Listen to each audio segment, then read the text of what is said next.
Good evening, sir. Good evening, Rishabh. Very good afternoon. कोई नहीं, good afternoon.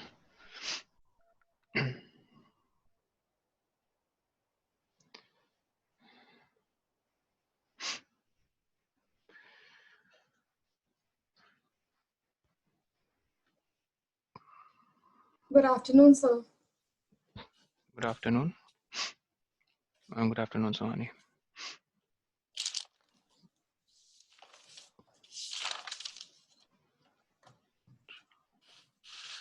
Okay, I think we can start. ठीक है. Before I start, I have couple of questions. ठीक है, जो हम आज की क्लास में करेंगे. So that's the main motive. But before I start with those questions, do you have any doubt of your own? You may ask me. Good afternoon, Avni. आपके कोई doubts हैं तो पूछो.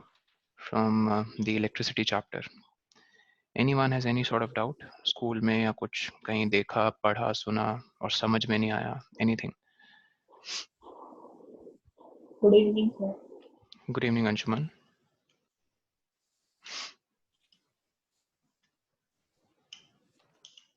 No doubts. किसी के कोई doubts नहीं है?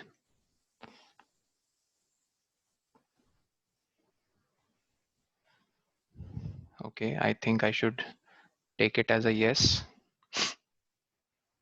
Good afternoon, sir. Good afternoon, Harshita. So let's wait for a minute.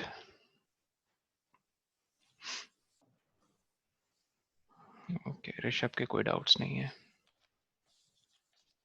ठीक है. If I ask you guys a question to start with, कि बताओ which material is more preferred in making electrical wires, copper or aluminum?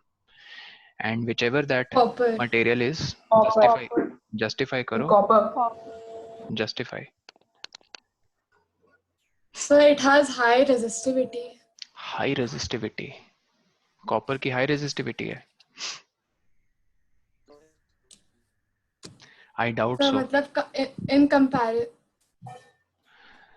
Compared No, to sir, aluminium की ज़्यादा है. Aluminium की ज़्यादा है. तो रेजिस्टिविटी ज़्यादा है, इसका मतलब वो थोड़ा लो करंट पास करेगा. हाँ, वो थोड़ा पुअरली कंडक्ट करेगा कंपेयर टू कॉपर. ठीक है. टेबल बना हुआ है एनसीईआरटी की बुक में, देख लेना कि कॉपर की रेजिस्टिविटी कम है compare to resistivity of aluminium. ठीक है. रो जो सिंबल है उसका. सर, बुक में जो टेबल दे रखी है उसमें हमें रेजिस्टिविटी याद करनी है, वो टेबल नहीं, टेबल के नीचे एक लाइन देखना, सुहाने लिखी है कि वन में need not remember the values, this is just for solving numericals. ठीक है. टेबल के नीचे लिखा हुआ ये एक स्टार मार्क करके एक लाइन लिखी है. ठीक है. So one reason, okay, resistivity is low. There is one more reason. Do you know why copper is used as making wires? Copper is more ductile. Cheap, Ayush, actually cheap ज़्यादा aluminium है. ठीक है.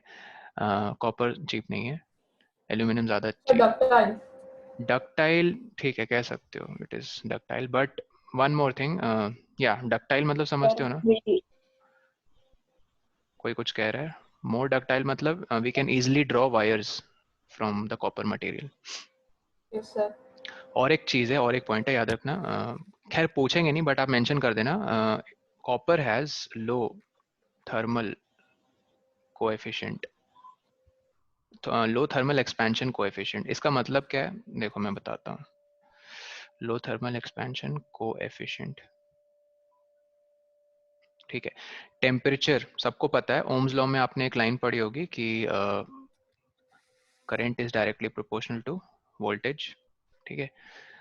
At constant temperature, right? ठीक है. Yes sir. तो ये directly proportional वाली relationship तब तक मेंटेन रहती है, कब तक? जब तक टेम्परेचर कांस्टेंट रहता है कंडक्टर का. सारी फिजिकल क्वांटिटीज हाँ, को कांस्टेंट रखते हैं. हाँ, तो क्या कह रहे हो? सारी फिजिकल कंडीशंस को जब तक कांस्टेंट रखते हैं. हाँ, फिजिकल कंडीशंस भी, और जैसे area of cross section, length वगैरह. कांस्टेंट टेम्परेचर, एक्चुअली ये भी इम्पॉर्टेंट है. सो अगर कांस्टेंट, आई मीन अगर टेम्परेचर कांस्टेंट नहीं होगा, सो व्हाट वुड हैपन? ये डायरेक्टली प्रोपोर्शनैलिटी वाली रिलेशनशिप ब्रेक हो जाएगी। ये जो ग्राफ आपने देखा होगा वी आई कैरेक्टरिस्टिक वाला, ये देखो वी आई, ठीक है, ये सीधी लाइन दिखती है ना सबको स्टार्टिंग फ्रॉम द ओरिजिन। तो the relationship will not be any linear any more अगर कांस्टेंट टेम्परेचर नहीं रहेगा। तो कॉपर, ठीक है, जल्दी उसका रेजिस्टेंस, उसकी जो रेजिस्टेंस की वैल्यू ज़्यादा फ्लक्चुएट नहीं करती है अगर टेम्परेचर चेंज होता है तो, कंपेयर टू एल्यूमिनियम। एल्यूमिनियम बहुत जल्दी ऐसे समझ लो इन्फ्लुएंस में आ जाता है, उसकी रेजिस्टेंस बहुत जल्दी चेंज हो जाती है with respect to change in temperature, ठीक है, ये भी मेंशन कर सकते हो। I hope this is clear. चलो आई थिंक अब सबको ये आ गए हैं, तो बताओ बिफोर वी स्टार्ट किसी का कोई डाउट है, कुछ पूछना चाहते हो before I start with questions? Anyone? No doubts? sir. Okay great, ठीक है। चलो this is the first question, copy and pen, be ready with it, solve it. जिनको नहीं समझ में आ रहा, of course we will discuss the solution, but this is the first question for the day. ध्यान से पढ़ो, रीड द क्वेश्चन केयरफुली।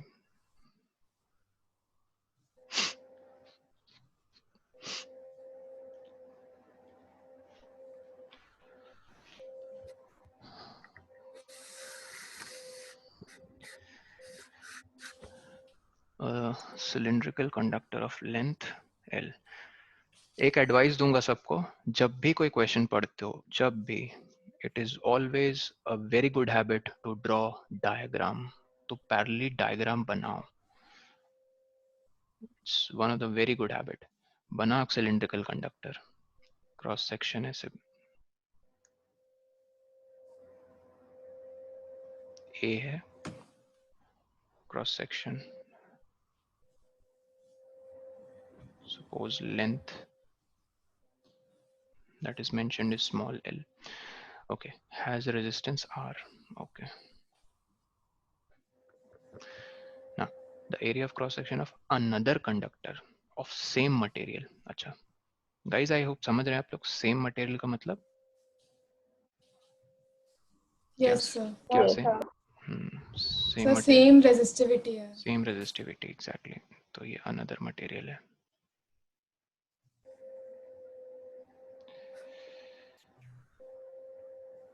कह रहे हैं of another conductor of same material and same resistance of length 2l। अच्छा, तो I would make it a little longer, in fact double the length,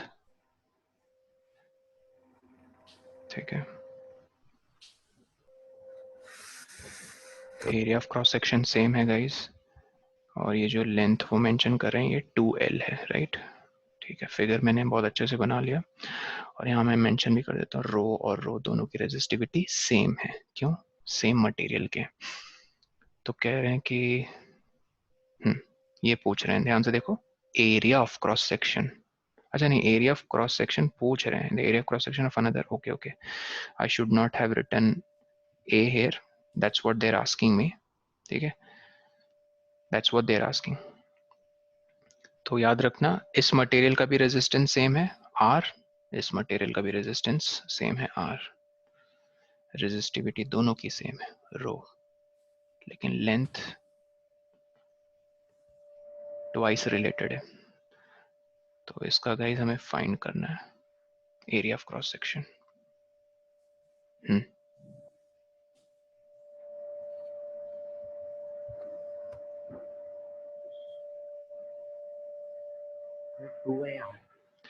2A मतलब option C. Yes sir. Okay, yes sir, option C. तुमने बना लिया जो सनी? हाँ sir. अच्छा, जरा ऑन करो कैमरा सर और मैंने मुझे, क्वेश्चन देखा सर, फिर क्या?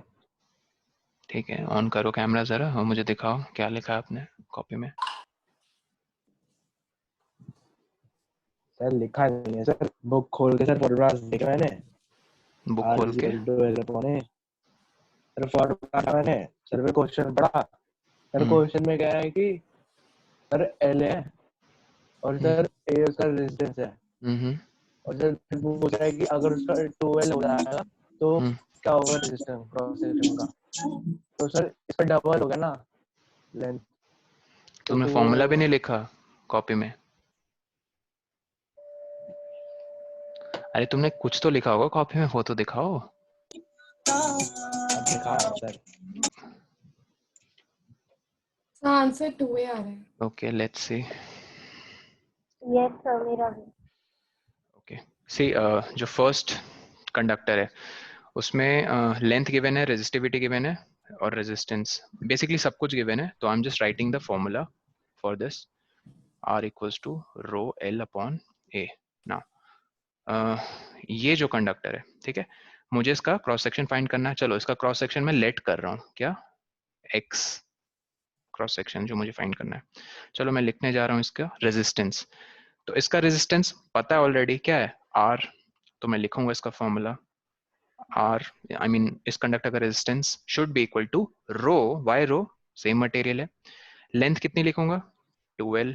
12। मैंने क्या सपोज किया, area of cross section x जो मुझे फाइंड करना है, तो अपॉन x। यहाँ तक कोई डाउट? नो। ये सेकंड मटेरियल का है। Now what I am going to do is I am going to relate, ठीक है, these known quantities with this. मतलब ध्यान से सुनना, मुझे x फाइंड करना है, तो मैं यहाँ से x देखो कैसे लिखूंगा, x in terms of other quantities should become rho 2l upon r. Is this clear? अब मुझे पता है कि रो 2l अपॉन r क्या है, रो 2l अपॉन r, देखो यहाँ से रो 2l अपॉन r, देखो 2 तो नहीं है but rho l upon r है मेरे पास। कहाँ? यहाँ देखना ध्यान से। इफ आई रीराइट दिस, ठीक है, how,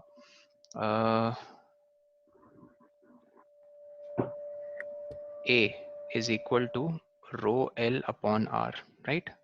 I can modify this thing in the green bracket, I mean in the green box, इस फॉर्म में कि इसका एरिया ऑफ क्रॉस सेक्शन है रो एल अपॉन आर। अब रो एल अपॉन आर तो यहाँ भी आ रहा है, देखो रो एल अपॉन आर। 2 को 1 मिनट आप सोच लो बाहर लिखा हुआ है यहाँ पे। तो what I can do is I can replace this rho L upon R with A, x हो जाएगा 2a। इसका मतलब जो मेरा दूसरा मटेरियल है x, जिसका मैंने सपोज किया था area of cross section, that is twice the area of cross section of first material. बात समझ में आई? कोई डाउट है तो पूछो।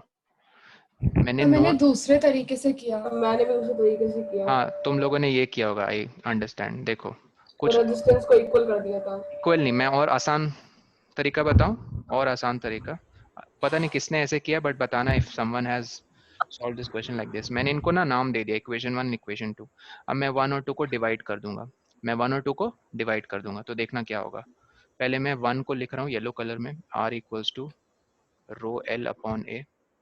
फिर मैं सेकेंड वाली को लिख रहा हूँ वाइट में, ठीक है। जब डिवाइड करोगे लेफ्ट हैंड साइड के कैंसिल हो जाएंगे, 1 आ जाएगा, रो एल कैंसिल हो जाएगा, दिख रहा है ना, रो एल, ए भी कैंसिल हो जाएगा, क्या बचा गाइस 1 अपॉन 2 बाई ए। तो ये ए ऊपर चल जाएगा, एक मिनट, एक्स, अच्छा मैं तो एक्स लिखना ही भूल गया, मैंने ए क्यों लिखा है यहाँ पे, सॉरी, ये एक्स था ना, मैंने ए लिख दिया गलती से, just a second, it should be x. हाँ तो देखो ये चीज़ें कैंसिल हो गई, रो एल आर आर, तो 1 इक्वल्स टू एक्स ऊपर आ जाएगा, ए नीचे चला जाएगा, तो x equals to 2a। I hope this is more clear. मैंने ऐसे भी नहीं किया था। तो मैंने रेजिस्टेंस को 4 टाइम्स कर दिया था, मतलब मैंने पहले रेजिस्टेंस निकाल ली कि 4 टाइम्स इंक्रीज होगी और फिर r is equal to 1 upon a, तो वो क्रॉस सेक्शनल एरिया वो हाफ हो जाएगा। ठीक है, वैसे भी कर सकते हो but this I think requires the least number of steps, तो ऐसे आई मीन गलती होने के कम चांसेस है। जो नॉन वेरिएबल्स है ना वो कट जाएंगे जब तुम डिवाइड करोगे, तो you don't have to now you know find resistance कि उसमें क्या चेंज है, फिर उसको सब्स्टिट्यूट करो। Okay next question guys, read this question. The maximum resistance बहुत सिंपल है, which can be made using 4 resistors each of 0.5, half मतलब 0.5 ohm. मैक्सिमम रेजिस्टेंस कैसे बनाओगे? 2 ohms ठीक है, पहले बताओ कैसे बनाओगे मैक्सिमम रेजिस्टेंस? सीरीज में कनेक्ट करके। चारों को सीरीज में कनेक्ट कर series. दोगे, राइट? Yes, sir. तभी मैक्सिमम। अच्छा, क्यों? If someone asks you why do we get, you know, the maximum resistance when resistors are connected in series? Justify. How would you justify that? मेरा question समझ में आया? अगर resistors को series में कनेक्ट कर दोगे तो जो नेट, जो इक्विवेलेंट, जो फाइनल रेजिस्टेंस मिलेगी वो सबसे ज्यादा क्यों होगी?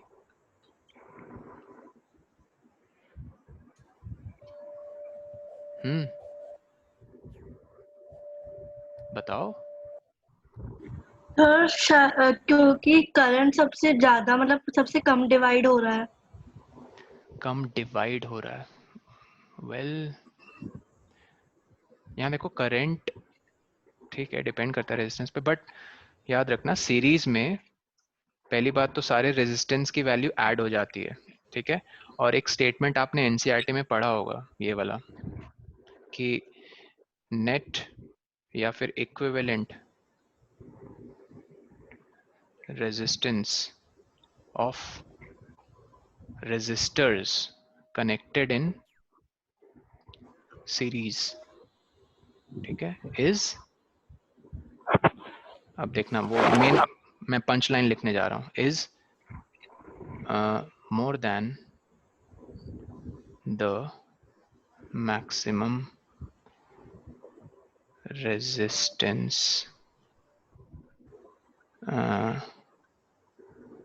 of resistor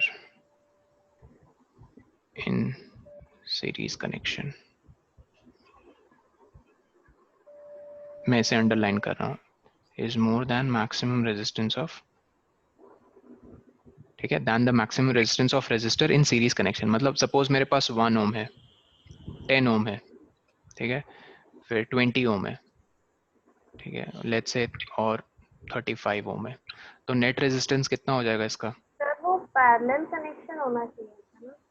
पैरेलल नहीं, पैरेलल नहीं, पहले इधर ध्यान दो कि पैरेलल नहीं, पैरेलल करोगे तो सबसे तुम्हें मिनिमम नेट कम मिलेगा। रेजिस्टेंस मिलेगी, सीरीज में लगाओगे तो सबसे ज्यादा मिलेगी। इनका बताओ नेट क्या होगा? 35, 20, 10 और 1। 55, 55 और 10, 66। की बात करी थी 66 ohms। हाँ, किसकी बात करी थी अर्शिता? सर मैं स्टेटमेंट की बात करी थी कि resistance of resistors connected in series more than the maximum resistance of resistor in parallel connection. नहीं, पैरेलल नहीं। देखो स्टेटमेंट में आपको पढ़ के नहीं, अभी ये आपसे क्वेश्चन पूछ रहा हूँ, बताओ ये जो सीरीज में लगे हैं, लास्ट एंडिंग कैसे स्टेटमेंट, सीरीज कनेक्शन, ये जो 4 सीरीज में लगे हैं हर्षिता, बताओ सबसे ज्यादा किसकी रेजिस्टेंस है? 1 की, 10 की, 20 ओम्स या 35 ओम? 35, ठीक है। जो अब जो नेट निकला है 66, क्या 66 ओम ग्रेटर नहीं है 35 ओम के? तो यही स्टेटमेंट है सीरीज कनेक्शन का कि जो इक्विवेलेंट, जो फाइनल रेजिस्टेंस निकलेगा सीरीज कनेक्शन का, वो सबसे ज्यादा, आई मीन वो उससे भी ज्यादा होगा, किससे? जो उन सीरीज रेजिस्टेंस में जो रेजिस्टर लगा होगा उसकी मैक्सिमम वैल्यू, उससे भी ज्यादा। पैरेलल में ठीक उल्टा, मतलब सपोज आपने, सपोज 5 रेजिस्टर्स लगा दिए पैरेलल में, चलो पांचों की वैल्यू मैं सेम दे देता हूँ, 10 ओम्स। तो अब आपसे पूछेंगे कि ये जो 2 टर्मिनल्स हैं X और Y, इसके इक्विवेलेंट क्या रेजिस्टेंस होगा? बताओ। 10 divided by 3 10 divided by 5 by 4 sorry 5 5 5, क्योंकि 5 ब्रांचेस हैं और पांचों के ब्रांचेस के रेजिस्टेंस सेम है, तो 2 ओम्स। अब वो कहते हैं कि पैरेलल कनेक्शन में जो नेट, ये देखो ये नेट रेजिस्टेंस है, जो नेट रेजिस्टेंस होगा वो लेस होगा देन द लीस्ट। लेकिन सर यहाँ तो सारे सेम है, तो अगर मैं वैल्यूज चेंज करूं, सपोज देखना ये 100 है, ये 1000 है, और ये 10 है, और लेट्स से ये 20 है, ठीक है। 10, 20, 100 और 1000 मैं फटाफट कैलकुलेट कर रहा हूँ, देखना ऐसे लिखेंगे ना, सबका रेसिप्रोकल का सम 1 2 3 4, और क्या है 1 2 3 1/20 1 2 3 1 2 3, मैंने 4 ही लिखे थे, सॉरी 4 ही लिखे थे, तो उस केस में क्या हो जाएगा 10 डिवाइडेड बाई 4 मतलब 5/2 है ना, 5 नहीं बनाए थे ना मैंने रेजिस्टर्स। 10/4 मतलब कितना हो जाएगा पिछले केस में, 5/2 मतलब 2.5 ओम है ना, हाँ 2 ओम नहीं, सॉरी मेरी गलती थी। हाँ तो यहाँ इनका पैरेलल निकाल रहे हैं, देखो ये 1/r xy मतलब अक्रॉस xy जो नेट निकलेगा, तो 0.1 प्लस 0.01 प्लस 0.001, 1/20 को कैसे लिखोगे 0 इंटू लेट्स से 5 करोगे तो 0.05 ना, ठीक है। Yes, sir. बताओ कितना हो जाएगा सम Yes, इनका, 0.11 नहीं 161 1 ठीक है। अब देखो ये जो वैल्यू है 0.161, क्या ये सबसे छोटे रेजिस्टेंस की रेजिस्टेंस वैल्यू से भी कम है, जो कि 10 है यहाँ पे। yes sir. इन चारों Yes, में sir. से जो सबसे Yes, छोटा sir. रेजिस्टर है वो उसकी वैल्यू 10 है, तो उससे भी छोटा, ये स्टेटमेंट होता है, ठीक है। ठीक है, अब सपोज यहाँ मैक्सिमम की जगह मिनिमम आता, तब आपका आंसर क्या होता है जल्दी बताओ, मैक्सिमम की जगह मिनिमम। सर तो होता तो फिर पैरेलल में कर 1/8 हाँ द पैरेलल में तो 1/8, सर 1/8 तो हाफ को मैं डिवाइड कर दूंगा 4 से, 1/8, 1/8 का फ्रैक्शन डेसिमल हो जाएगा 0.125, हाँ जो कि ऑप्शन में नहीं है, खैर वो होता। अच्छा अब एक चीज आपसे क्वेश्चन मेरा है कि एक मिनट, सपोज मेरे पास 2 ओम के रेजिस्टर है, कितने सर 5 रेजिस्टर्स, ठीक है, ठीक 5 नहीं 4 लिखने दो, तो मैक्सिमम कितना रेजिस्टेंस बना सकता हूँ 2 ओम ईच से, 8 मिनिमम, 8 मिनिमम 1/8 1/8, ठीक है। 1/8 अच्छा तो देखना ध्यान से, मैं रेंज लिखने जा रहा हूँ, अब आपको ऐसे भी क्वेश्चन दे सकते हैं, मिनिमम था 1/8 ओम और मैक्सिमम था 8 ओम, तो मतलब सर बीच में कोई ऐसी वैल्यूज नहीं है जो हम अचीव कर सकते हैं using these 4 resistors each of value 2 ohm, हाँ कर सकते हैं। अब इनकी कॉम्बिनेशन देखना ध्यान से, अगर आपने सपोज ऐसे कनेक्ट किया इनको,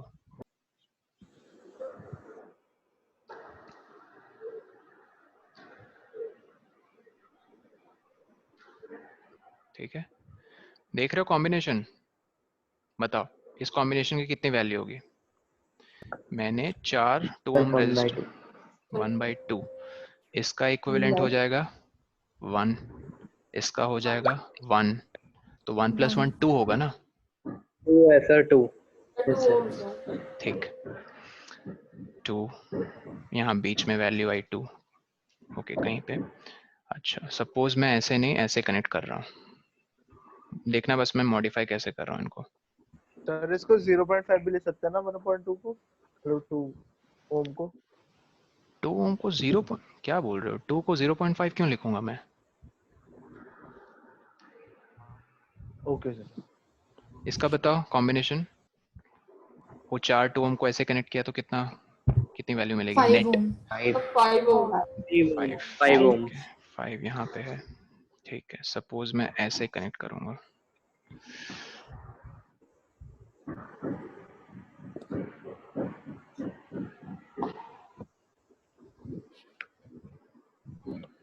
ठीक है, ये सारे 2 हैं, बताओ जल्दी से,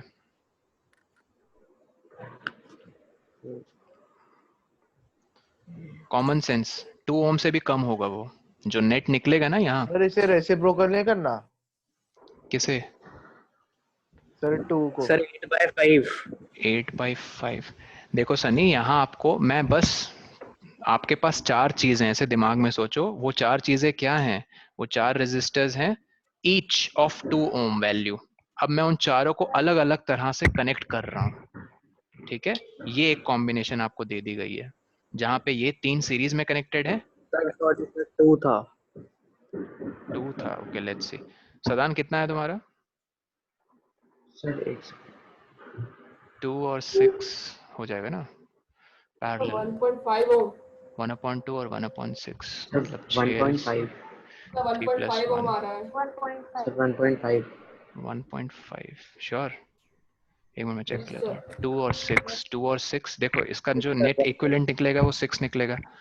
2 और 6 Yes, sir. ठीक है, तो 6/4 हो जाएगा। 1/2 और 1/6 तो हो जाएगा आपका 3 + 1 4/6 मतलब 6/4 मतलब 3/2। करेक्ट। 3/2 को मैं कैसे लिख सकता हूँ?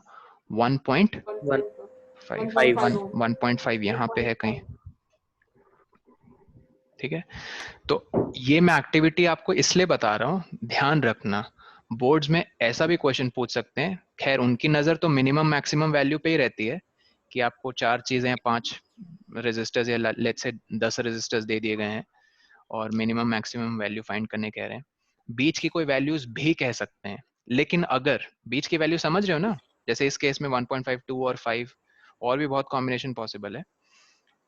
नाउ माय पॉइंट इज, मैं आपको ये कहना चाहता हूँ कि जब आपको बीच के ऐसे वैल्यूज फाइंड करने के लिए कहेंगे, then trust me they are not going to like torture you ये कह के कि ऐसे 10 रेजिस्टर्स दे दिए गए हैं, 5 ज्यादा से ज्यादा 3 या 4 ऐसे। क्योंकि अगर आपके पास, तुम खुद सोचो, तुम्हारे पास अगर ऐसे लेट्स से 6 रेजिस्टर्स हैं, बहुत कॉम्बिनेशंस पॉसिबल है 6 रेजिस्टर्स के साथ। यहाँ 4 के साथ ही कितनी कॉम्बिनेशन हो रही थी, देखिए आपने, ये एक थी, ये एक थी, फिर ये एक बनाई,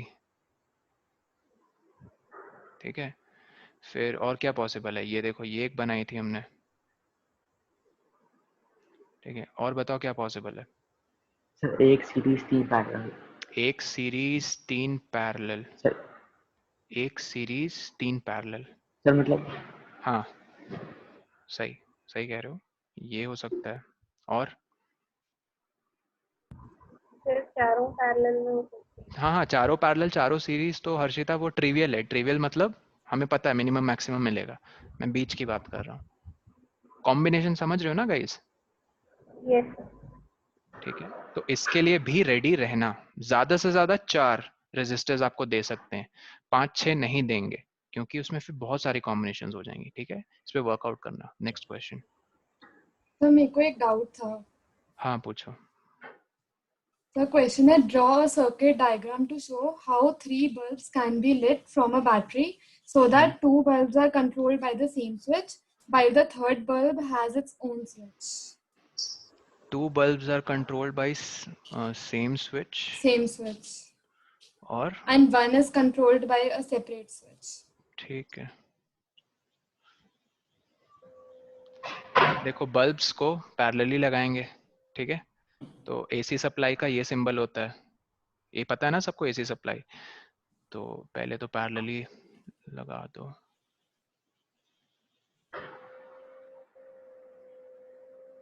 ठीक है?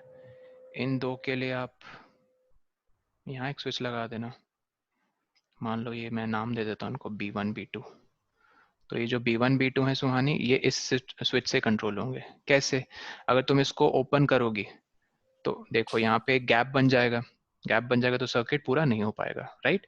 तो ये दोनों ओपन हो जाएंगे, और वो जो दूसरा बल्ब है उस केस में उसको पैरेलली अलग से कनेक्ट करो, और ये देखो उसकी स्विच, ये मत बनाओ बोर्ड्स में, जो भी बना रहा है, ये मान लो B3 है, ठीक है? और ये उसकी स्विच है S1 और ये S2, ठीक है?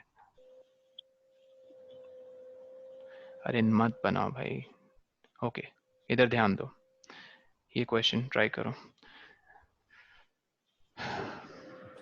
पहले नंबर 8 ट्राई करो। For the combination of resistors shown in the following figure, find the equivalent resistance between M and N। ये पॉइंट M है और ये N है। इक्विवेलेंट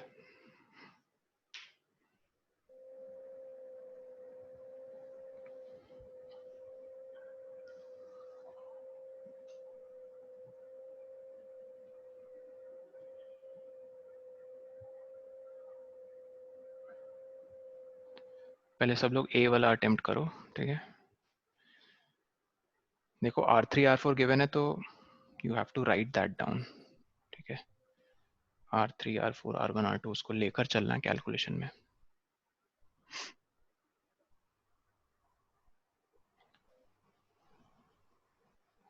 जिनका हो जाएगा बता देना, ठीक है, बैठे मत रहना।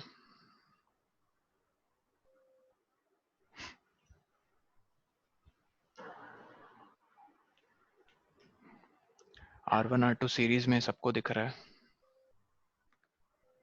ठीक है,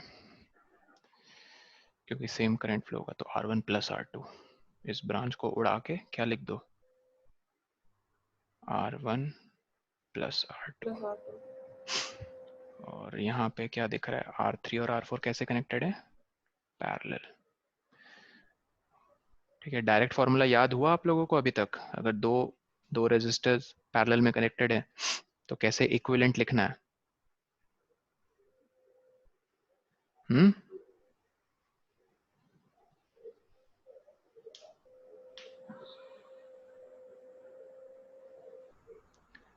गाइस इधर इधर इधर आओ, इधर आओ, इधर ध्यान दो। देखो अगर दो ऐसे रेजिस्टर दे दे आपको, सपोज एक है 10 एक है 15, कोई कहे कि नेट इक्विवेलेंट रेजिस्टेंस इनका फाइंड करो, बिना पेन यूज किए बता सकते हो क्या वैल्यू होगी? कम ऑन, बिना पेन यूज किए, be honest, don't use pen. और माइंड में वो भी मत सोचो 1/10 प्लस 1/15, 6। श्योर? देखो ये दो चीजें पता होनी चाहिए आपको। 6 आदित्य, ओके लेट्स सी। देखो देखो यहाँ तो मैंने 10 और 15 दे दिया है। सपोज वैल्यू होती R1 और R2, सपोज वैल्यू होती R1 और R2, तो नेट कैसे निकालते? 1/R1 प्लस 1/R2, ठीक है, इक्वल्स टू 1/R इक्विवेलेंट। तो हम जब एलसीएम लेंगे तो R1 R2 नीचे आएगा और ऊपर R1 प्लस R2। ये समझ में आ रहा है सबको ये कैलकुलेशन? तो हम कह सकते हैं R इक्विवेलेंट क्या हो जाएगा, R1 R2 divided by R1 plus R2। ये कम से कम दो रेजिस्टर्स के लिए फॉर्मूला याद रखो, ये बहुत बहुत कन्वीनियंट है, काफी हैंडी है। You don't have to go through the entire calculation. तो 10 और 15 है पैरेलल में, तो मैं फट से सोचूंगा। देखो न्यूमरेटर में ऐसे याद रखो, न्यूमरेटर में क्या आता है, उन दो रेजिस्टर्स का प्रोडक्ट आता है, मतलब 10 इंटू 15। और डिनोमिनेटर में क्या आता है, सम आता है। सम क्या है 10 और 15 का, 25। तो बस आपको यही सीधा आंसर दे देगा। बार बार वो 1/, वो करने की जरूरत नहीं है। सर अगर 3 रेजिस्टर्स दे दे, 2 के लिए आप याद रखो, 3 के लिए फिर उसका अलग फॉर्मूला है। 3 के लिए फिर अगर आप पैटर्न देखोगे, अगर pattern, maths is all about pattern, right? अगर पैटर्न देखना चाहते हो तो लो 1/R1 plus 1/R2 plus 1/R3। अगर 3 रेजिस्टर है 1/R इक्विवेलेंट, क्या लोगे एलसीएम, R1 R2 R3। कैसे टर्म्स आएंगे ऊपर? देखो R2 R3 आएंगे, R1 R3 आएंगे, R1 R2 आएंगे। तो हम क्या देख रहे हैं, किस तरह का नेचर देख रहे हैं ऊपर? उनका प्रोडक्ट लिया गया 2 एट अ टाइम। मतलब सर जैसे R1 है फिर R2 है फिर R3, ऐसे साइक्लिक ऑर्डर में जैसे आपने कनेक्ट कर दिया इनको, इनका दो कर के प्रोडक्ट लो। पहले R1 R2 का लो, फिर R2 R3 का लो, फिर R3 R1 का लो, इनका सम, ठीक है। लेकिन सर ये तो 1/R इक्विवेलेंट है, तो R इक्विवेलेंट कितना हो जाएगा, R1 R2 R3 divided by उनका product taken 2 at a time. देखो R1 R2 R2 R3 R3 R1, ठीक है। मैं ये भी नहीं कह रहा हूँ इसको याद रखो, मिनिमम ये सबको याद होना ही होना चाहिए, एटलीस्ट 2 सर रेजिस्टर्स इसको के लिए। सर 2 अप्लाई करके सर तीनों का निकाल सकते हैं। क्या कह रहे हो? सर इस फॉर्मूले को 2 बार अप्लाई करके सर हम फिर 3 रजिस्टर का रेजिस्टेंस निकाल सकते हैं। पैरेलल में? Yes sir. 2 बार क्यों करोगे अप्लाई? 2 बार भी कर सकते हो, एक बार में जब हो जा रहा है काम तो ठीक है, 2 बार भी कर सकते हो एनीवेज। अच्छा हाँ हाँ सही कह रहे हो। देखो अर्नव का कितना सही आइडिया है, इधर ध्यान दो गाइस। देखो अर्नव ने क्या बहुत औसम आइडिया दिया। सपोज 15 ओम और 10 ओम्स और 25 ओम्स, ये कहाँ से तुमने सीखा? बहुत बढ़िया, देखो आज मुझे भी कुछ सीखने मिला। 20 ओम्स, मान लो 4 रेजिस्टर्स कनेक्टेड है पैरेलल में, तो अर्नव का आइडिया कि सर पहले 2 का फाइंड कर लो, इन 2 को बस देखो पैरेलल में क्या हो जाएगा इन दोनों का, करो क्या होगा न्यूमरेटर में प्रोडक्ट 150 डिवाइडेड बाय 150 25 25 कितना हो गया बताओ? 6 हुआ था। 6 हुआ, ठीक है। तो मैं अब इन दोनों को उड़ा दूंगा, इन दोनों को उड़ा दूंगा, मतलब इरेज कर दूंगा और यहाँ लिख दूंगा 6, ठीक है। अब मैं इन दोनों को एट अ टाइम सोचूंगा पैरेलल, 25 और 20 कैसे लिख सकते हैं? 25 इंटू 20 डिवाइडेड बाय उनका सम 45 कितना हो जाएगा? 5 5 जा 5 9 जा 100/9, 100/9 आया। तो अब मैं इसको उड़ा के यहाँ क्या लिख दूंगा? 100/9। ये भी बहुत बढ़िया आइडिया है। 2 एट अ टाइम। अब इनका देख लो, 6 और 100/9 कैसे करोगे? 6 इंटू 100/9 डिवाइडेड बाई 6 प्लस 100/9 हो गया। एनीवेज यहाँ पे गाइज आई होप वैल्यू निकल गई आप लोगों की नेट। Yes sir. क्या चीज रिपीट करनी है ऋषभ, बताना मुझे। सर जो अभी आपने बताया था 2 रेजिस्टर्स के लिए पैरेलल। Yes sir. मैं ये कह रहा था कि जब 2 ऐसे रेजिस्टर्स हो ना पैरेलल में कनेक्टेड, तो उनका एक ऐसे शॉर्ट डायरेक्ट फॉर्मूला याद रखो, और वो फॉर्मूला होता है उन 2 रेजिस्टर्स का प्रोडक्ट न्यूमरेटर में लिखेंगे। जैसे इस केस में 10 और 15 है, तो उनका प्रोडक्ट क्या हो जाएगा? 10 इंटू 15 न्यूमरेटर में लिखेंगे, डिवाइडेड बाय डिनोमिनेटर में क्या लिखेंगे? सम। 10 और 15 का सम हो जाएगा 25। ये आपको डायरेक्ट वैल्यू दे देगा इक्विवेलेंट रेजिस्टेंस की। अच्छा किसके अक्रॉस? ये देखो टर्मिनल ए बी के अक्रॉस। हाँ तो गाइज इसकी वैल्यू होनी चाहिए R3 R4 को मैं क्या लिख सकता हूँ पता ही आपको अब? R3 into R4 divided by R3 plus R4। फिर आप इसमें R1 और R2 को ऐड कर दोगे, ठीक है। तो ये बोर्ड्स का क्वेश्चन था बेसिकली, ठीक है। अब सर आंसर हम कैसे एक्सप्रेस करेंगे फाइनल? तो देखना आपको अब इनका भी सीरीज निकालना पड़ेगा, समझ में आ रहा है? इनका सीरीज निकालने के लिए फिर आपको यहाँ एलसीएम लेना पड़ेगा R3 प्लस R4। जब एलसीएम लोगे तो देखो टर्म्स कैसे आएंगे, R3 R4 plus R1 R3 R1 R4 R2 R3 R2 R4, ठीक है। ये कर लेना, सिंपल कैलकुलेशन है। फिर आपको वैसे लिखना पड़े, मैं आंसर यहाँ लिख देता हूँ। आपने जब एलसीएम ले लिया R3 R4 तो फाइनल आंसर ये होगा, नीचे R3 R4, ऊपर देखो टर्म्स आएंगे R3 R4 plus R1 R3 plus R1 R4 plus R2 R3 plus R2 R4। कितने टर्म्स आए न्यूमरेटर में? 1 2 3 4 5 टर्म्स आए, ठीक है। ये नेट वैल्यू होगी। 4 टर्म है।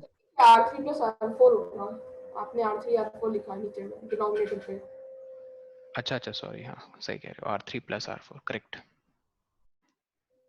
नहीं टर्म्स गिनो सनी, 1 2 3 4 5 टर्म्स है न्यूमरेटर में, पांचों का सम, ओके।